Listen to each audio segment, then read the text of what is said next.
Now, many people think that in an emergency, public authorities should be free to behave in this way because the ordinary processes of lawmaking are too deliberate and too slow. I do not share that view. I believe that in the long run, the principles on which we are governed matter more than the way in which we deal with any particular crisis. They're particularly important in a country like ours, in which many basic rights and liberties depend on convention. They depend on a recognition, not just that governments must act within their powers, but that not everything that a government is legally entitled to do is legitimate. The Public Health Act requires any exercise of its regulation-making powers to be proportionate. The government has included in every regulation it has made to date a formulaic statement that it is. But its actions speak differently. Its public position is explicable only on the basis that absolutely anything is justifiable in the interests of hindering the transmission of the disease. I reject that claim. Powers as wide and as intrusive as those which the government has purported to exercise should not be available to a minister on his mere say-so. In a society with the liberal traditions of ours, the police ought not to have the kind of arbitrary enforcement powers that they have been given, let alone the much wider powers that they have not been given, but have sought to exercise anyway. These things should not happen without specific parliamentary authority, in the course of which the government can be required to explain and justify its proposals and expose the evidence behind them in detail, so that its proposals can be properly debated, amended, or rejected by a democratic legislature. Their imposition by decree, even if the decrees are lawful, is not consistent with the constitutional traditions of this country.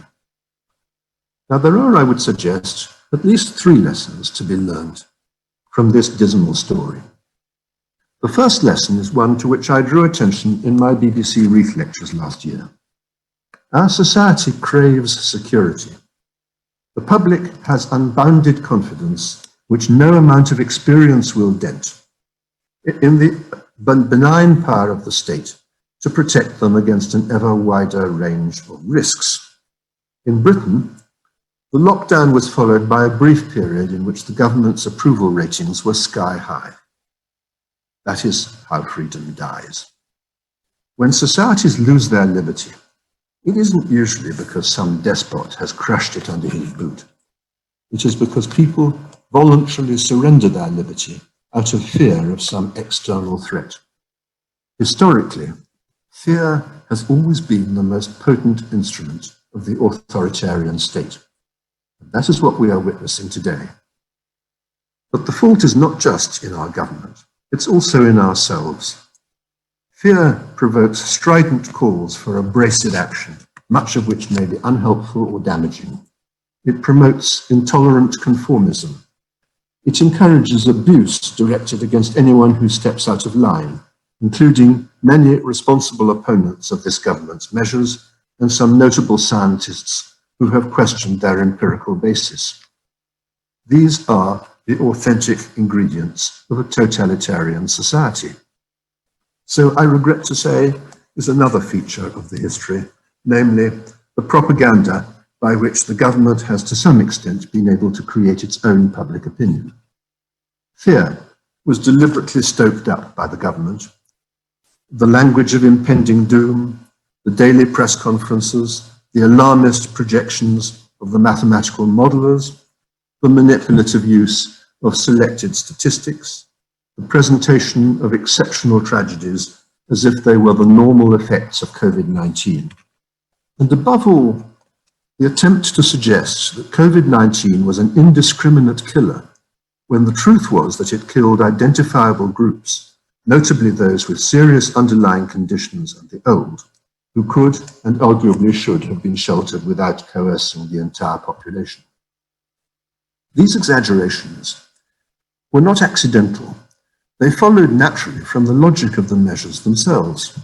They were necessary in order to justify the extreme steps which the government had taken and to promote compliance. As a strategy, this was entirely successful. So successful was it that when the government eventually woke up to the damage that it was doing, especially to the economy and to the education of children, it found it difficult to reverse course.